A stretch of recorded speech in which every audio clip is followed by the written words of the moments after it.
Ganda na hapon sa inyong lahat. Nagpapasalamat ako na pinaunlakan nyo yung aming imbitasyon na makipag-ugnayan ngayon. Alam nyo, magmula pa noong campaign namin nila Presidente ay talagang napakahalaga ng maging role ng mga SOCMED vloggers. Kaya maraming salamat sa inyo. Isa po sa talagang kasama ni Pangulong Bongbong Marcos last campaign at ngayon po na kayo ay nasa OPAPA. Sek, sa 2 taon na pamumuno ni Pangulong Bongbong Marcos, ano po yung assessment nyo sa kanyang leadership? Napakagaling, napakaganda ng leadership ni Presidente Bongbong Marcos sa maikling panahon ng 1 taon at mahigit lamang dahil 2nd taon na niya. Pero sa unang taon pa lamang ay naibangon na niya ang ating ekonomiya mula sa pagkakalugmok noong panahon ng pandemya. Napakabilis ng pagbangon natin. In fact, in just a matter of 2 years ay naibalik niya ang mga negosyo, naging masigla ang ating ekonomiya at sang-ayon sa report na itinalaga o inilabas ng Asian Development Bank ay nagkaroon tayo ng 5.7% na increase ng ating gross domestic product. At ang mas mataas pa tayo ang naging GDP sa ibang mga bansa dito sa Asia. In fact, tayo yung pinakamataas itong nakaraang pag-data na nilabas ng Asian Development Bank. At nagkaroon tayo ng napakababa na inflation rate. Ngayon ay meron tayong 3.8 na inflation rate. Noong January ay 3.9. So, pababa pa rin. At inaasahan na bababa pa yan dahil na nakontrol ang presyo ng mga pangunahing mga public utilities kagaya ng kuryente.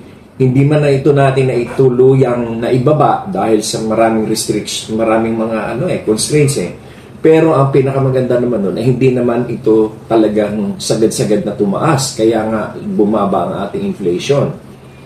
At mapapatunayan din yan ng pagkakaroon natin ng mataas na employment rate. Pumatak na sa 96.1 yung ating employment rate na samantalang noong panahon ng pandemya ay sumadsad talaga ito dahil na ang daming kumpanyang nagsara, ang daming mga Pilipino, milyon-milyon ang nawala ng trabaho dahil doon sa pandemya. Na ako naman ay sinisisi ko rin yun sa unreasonable lockdown policies of the Duterte administration na para bang basta nilang maisipan nila lockdown na wala na sa lugar yung pagla-lockdown. Hindi na inisip yung kung paanong nawalan ng trabaho mga tao. While totoo nga na may mga ayuda, pero yung mga ayuda naman ay naging malaking problema natin ngayon dahil nasadlak naman tayo sa napakalaking utang. Ang utang ng Pilipinas noong before mag-pandemic ay 5.7 trillion pesos.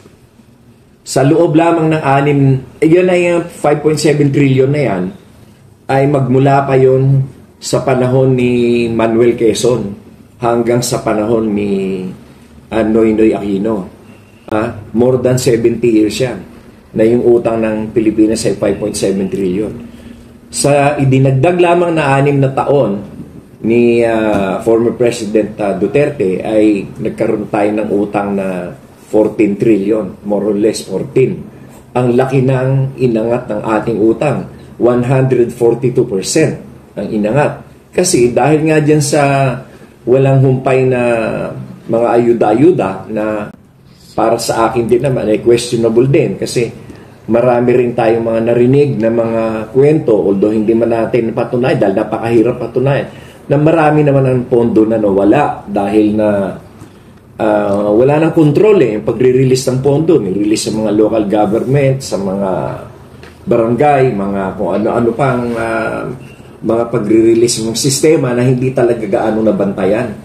Kaya baon na baon tayo sa utang. In fact, tumaas ngayon ang ating utang ng 15 trillion, 15.1 kasi nung bumagsak ang pesos ng 58.68 ang exchange sa dollar, ay natural, lumaki yung ating utang. Ay yung interest pala niyan ay malaki na, plus ginupo pa tayo nitong napakataas na exchange rate. Kaya ang nangyari ay nadagdagan pa yung ating pagkakautang. Sa ngayon ay nasa 15.4 trillion pesos na yung ating utang, external debts na tinatawag.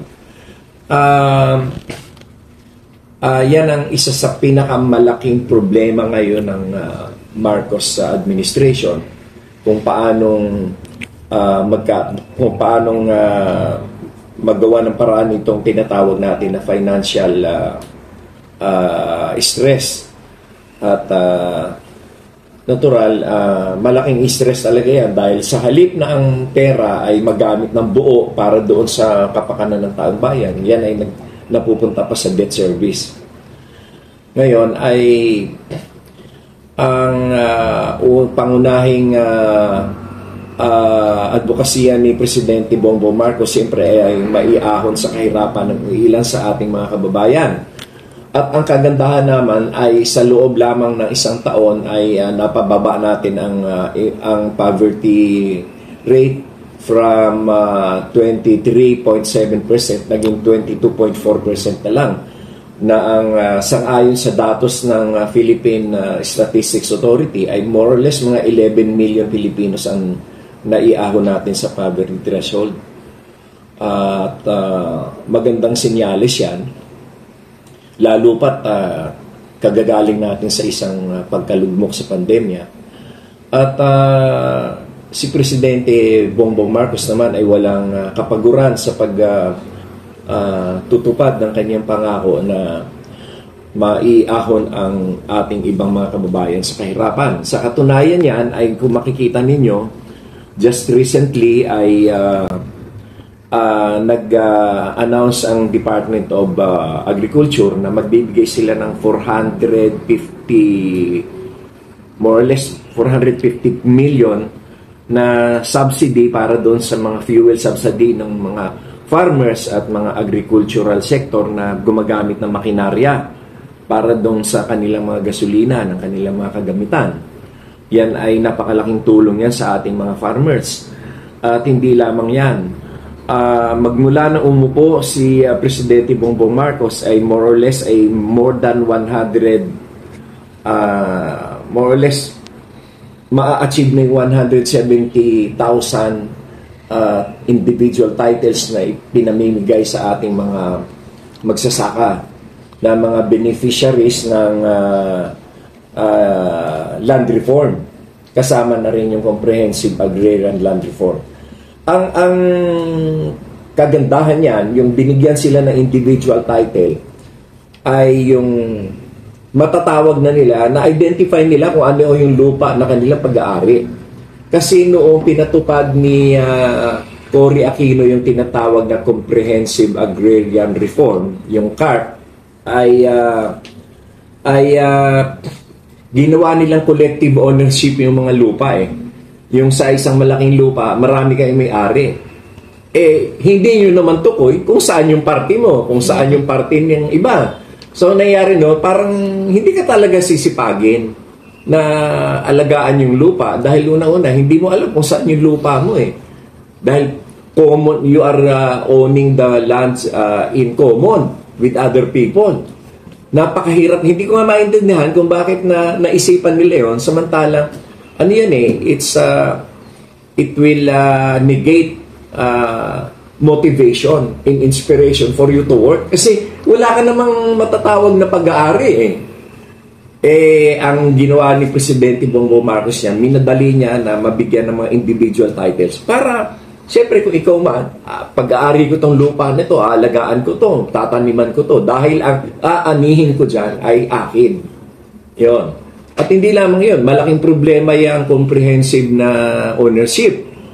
Dahil na, paano yung halimbawa, yung beneficiary? yung may-ari ng yung sinasabi nilang co-owner doon sa lupa. Paano kung maraming anak yun? Paano kung namatay siya? Di sino magmamana ng lupa? Unang-una, hindi naman determined yung lupa. Anong sasabihin ng mga anak na nagmana? Asan ba yung lupa namin dito? Natural, hindi naman masasagot. At merong mga hindi lamang isa o dalawang anak. Kung minsan meron pang apo, no? Yung magkakapatid, meron na rin anak. So, paano mag-claim yun? Kaya napakapangit yung ginawa nilang common ownership. Ang ginawa ni Presidente Bongbong Marcos ay minadali niya na magkaroon tayo ng parcelization. No? Na nakaparcel na yung lupa para yung titulo mo nakatukoy. Yan. Maganda epekto niya dahil sisipagin ngayon yung ating mga magsasaka na alagaan yung lupa nila dahil kanila na yun eh. Di ba? At ang isa pang ginawa ni Presidente Bongbong Marcos ay yung ipinasa niya yung New Agrarian Emancipation Act kung saan ang lahat ng pagkakautang ng ating mga beneficiaries ng land reform, binura lahat yung utang na yan. More than 50 billion pesos yung worth niya na ibinura na yung hindi na pinababayaran sa kanila. Kaya yung mga kinikita nila doon sa mga lupain nila ay pwede na nilang magamit na puhunan uli para doon sa kanilang mga susunod na pananim. Malaking tulong dyan si Speaker Martin Romualdez kasi si Speaker talaga ang nagtulak niyan sa Kongreso para maipasa yung New Agrarian Emancipation Act. Napakalaking, kung meron akong makikita na napakalaking achievement ng Congress ay itong New 10 Agrarian Emancipation Act. Dahil na binigyan natin ng panibagong pag-asa, binigyan natin ng panibagong buhay yung ating mga kapatid na magsasaka. At nakita nyo naman ang ating Pangulo ay merong yung issue lang palaging binabato sa kanya ay yung daw bigas, bakit daw na mahal pa rin. Pero palagi kong pinapaliwanag ito na yung presyo ng bigas ay hindi naman talaga kontrolado ng gobyerno dahil na nag-aangkat tayo ng bigas galing sa ibang bansa. Maswerte nga, mabuti nga tayo at napanatili natin o na ipagpatuloy natin na nagbibigay ng supply sa atin yung mga bansa na kagaya ng Vietnam at yung Cambodia na nagbibigay nagpapaangkat sa atin ng bigas dahil maraming mga bansa din ngayon ang ayaw mag-export dahil para sa kanila pangangailangan din. Ang El Nino ay isang problema ng buong mundo. Maraming mga bansa na bumaba din yung kanilang mga ani dahil nga sa yung tinatawag nating drought. So yung ibang bansa ay nagkontrol din ng pag-aangkat ng mga bigas. At mabuti na lamang at nakausap, naka-meeting ni Presidente Bongbong Marcos ang Vietnam at ang Cambodia at yun ay napakiusapan na huwag putulin yung quota ng ating bigas para naman hindi ma-istorbo yung ating supplies.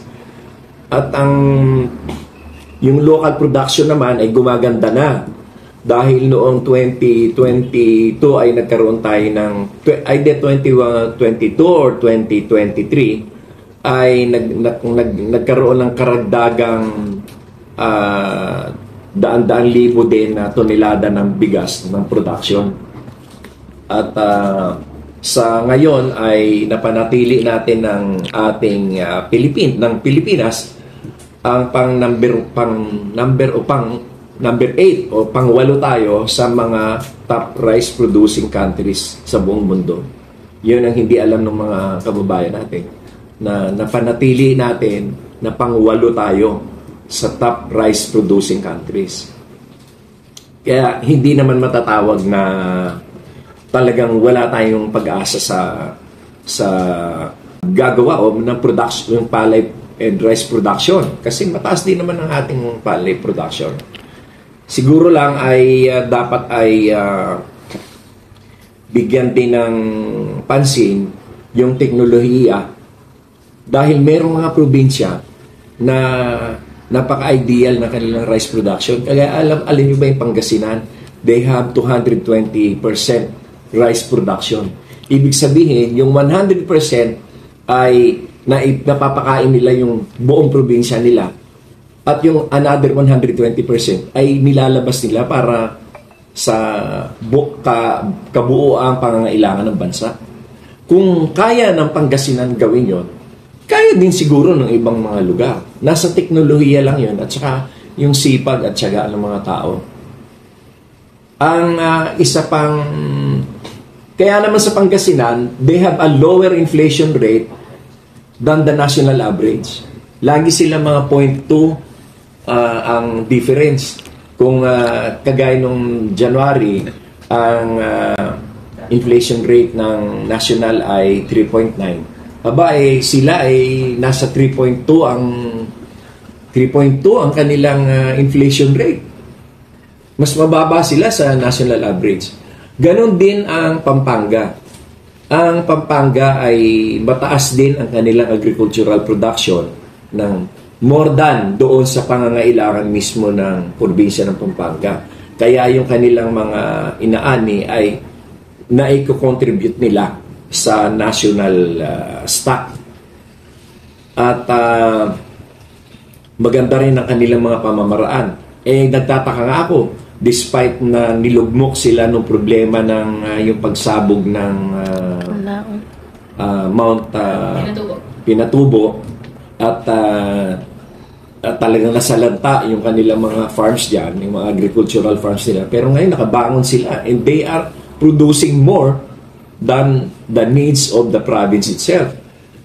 Iyan siguro ay mga leksyon na dapat na matutunan ng ibang mga probinsya upang mapalago din nila ang kanilang mga agrikultura. At sa larangan naman ng ang healthcare kasi ay isa sa mga paraan upang mabawasan o maibsan ang kahirapan. Sa parte naman ng healthcare, si Presidente Bongbong Marcos sa pangunguna niya ay nailabas natin ang universal healthcare, 100% ang implementation for the first time under the Marcos administration. Yung universal healthcare, 100% kay Bongbong Marcos. At ang PhilHealth ay ang coverage ng PhilHealth ngayon ay 30% ng iyong hospital bills. Dati, 20%. Idagawa natin 30% yan under President Bongbong Marcos despite na walang additional premium payment. Kasi di ba ang plano nila Presidente Duterte noon, itaas ang premium ng PhilHealth. Yun pala, napakalaki ng pondo ng PhilHealth na hindi na kailangan magtaas ng premium para magampanan nito ang tulong sa mga PhilHealth members. At gaya na binanggit ko kanina, 100% na yung coverage ng PhilHealth. Ang ibig sabihin nito, kahit ikaw ay hindi nagko-contribute ng premium payments sa PhilHealth, covered ka na. Basta Pilipino ka, covered ka na. Punta ka ng hospital, automatic covered ka na ng PhilHealth. Di mo na kailangan ng maging ID card bearing member. Yun nga lang, kailangan mo lang mag-register and kahit sa online lang. Kasi siyempre, paano ka mabibilang na Pilipino ka? Paano ka mabibilang doon sa magiging beneficiary ng PhilHealth kung hindi ka man lang mag-register? At yan naman, ang pag-register ay kahit online lamang tinatanggap nila. At marami ang idinagdag na benepisyo. Kagaya nung halimbawa yung dialysis. Dati, ang covered niyan ay parang 90 sessions lang. Ngayon ay ginawa nila parang mas mahigit pa. Hindi ko lang matandaan kung 120 or more than pa na coverage ng dialysis. At hindi lamang yon. Dati, ang PhilHealth walang libreng gamot. Ngayon ay meron ng libreng gamot, lalo na yung mga senior citizens na meron mga maintenance na gamot. Ang kinakailangan lamang nila ay magrehistro, kahit online lang. Magrehistro na kinakailangan nila yung mga maintenance medicine. Yan ay binibigay na rin ng PhilHealth. So napakaganda ng implementasyon ng healthcare ni Presidente Bongbong Marcos. Marami pang iba.